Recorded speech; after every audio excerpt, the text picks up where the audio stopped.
We have a new teaser for a feature in Spider-Man 2 that is seriously going to take things to a new level, and more so a trait our fellow Spider-Man will have.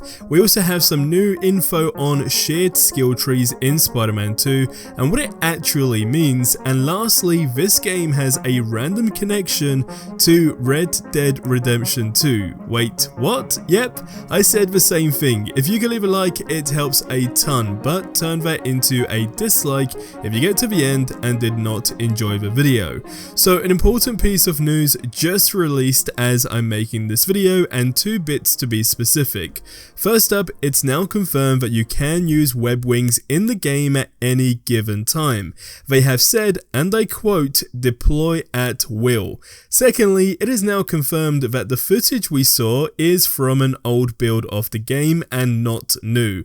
Now, I guess most of us at least knew this for the most part, but worth sharing nonetheless, especially since people are now doing gameplay screenshots comparisons with what we've seen in the trailer versus the actual screenshots that were shared by Sony themselves. But from what I'm taking right now, with all of the bits of information now going out there from people actually working on the game, it's very much so a situation where they're kind of saying, in other words, just wait until you see a newer version of the game, because they're kind of just doing a laughing gifs, etc, etc. Now, the voice actor for Peter Parker has teased how the character will become addicted to Venom's symbiote in Marvel Spider-Man 2, because during a panel at MomoCon 2023, Yuri, who is of course Peter's voice actor, shared a story of his inspirations for the symbiote performance.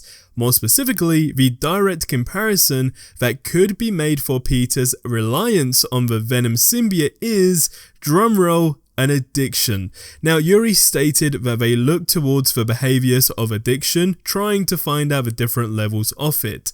However, he acknowledges that it's not straightforward, as there are different levels and nuances to each addiction, but it was a simple, and I quote, simple answer at least.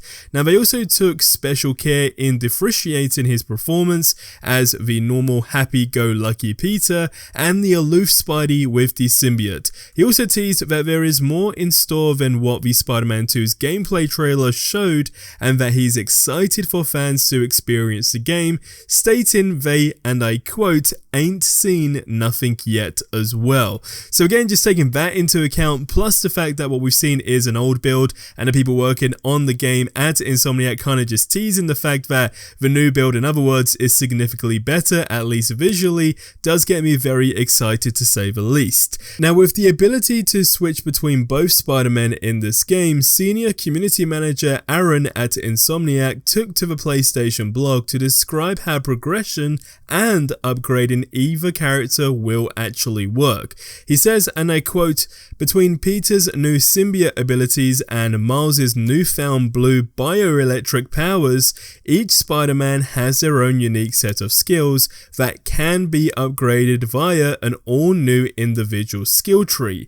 Our heroes share technology and train together too, so we also included a shared skill tree that offers parallel upgrades for both." Now, just to add to this as well, although yes, we can swap between both Peter and Miles in the game, every time it's being mentioned by someone either working on the game or that just knows a lot more than the average person, they do keep stating that, and I quote, "it's in the story," making me wonder if it isn't like GTA where you can randomly just do it in the open world, and more so if it's rather just in the story missions. Now, I'm curious to know about this, as from my perception, that would be a bit of a missed opportunity, especially if it's already in the game, as in the actual mechanics and the feature as a whole, unless there is simply no way for them to make it seamless, like for example in a game such as GTA 5. Now, I've never created a game, so I'm in the dark with obstacles on that matter, etc, but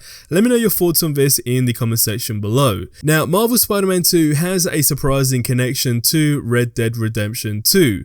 Wait, what? Yep, I said the same thing too. So GameRant posted an article saying that Marvel Spider-Man 2 might seem vastly different from, of course, Red Dead Redemption 2, but the two blockbuster open world sequels have a surprising connection. So what it says is, on the surface, Marvel Spider-Man 2 and Red Dead Redemption 2 are worlds apart when it comes to setting, tone, and gameplay, but the two open world sequels share a surprising connection through one of their prominent voice actors.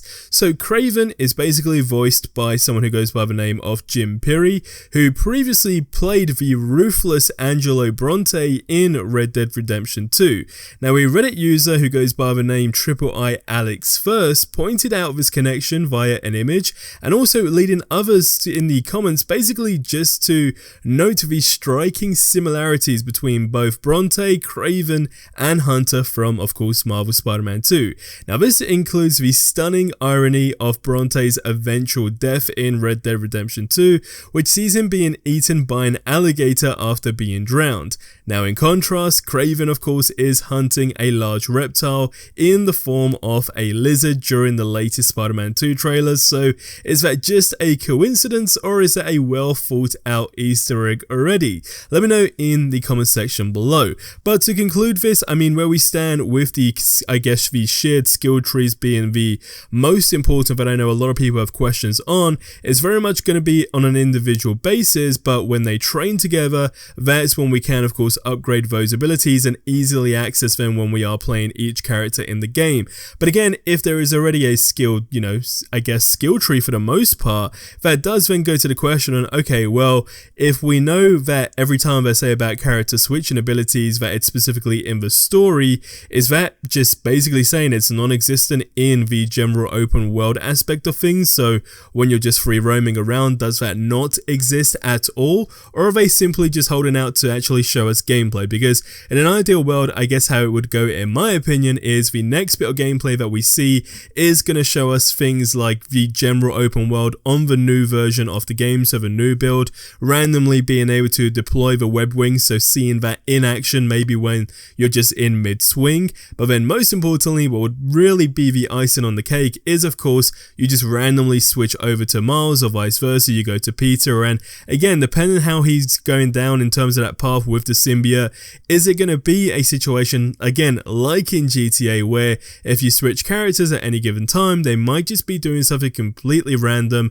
that ultimately has its own little mini cutscene, or is that simply going to be non-existent? And if it is going to be non-existent, then is that actually an issue that fans will, well, for the most part, see as an issue? Let me know in the comment section below. But one thing that I think is really cool is that the team at Insomniac Games have added a ton of features into Marvel Spider-Man 2 already, but more so features for the fans. So go ahead and check out the video that you see on screen right now.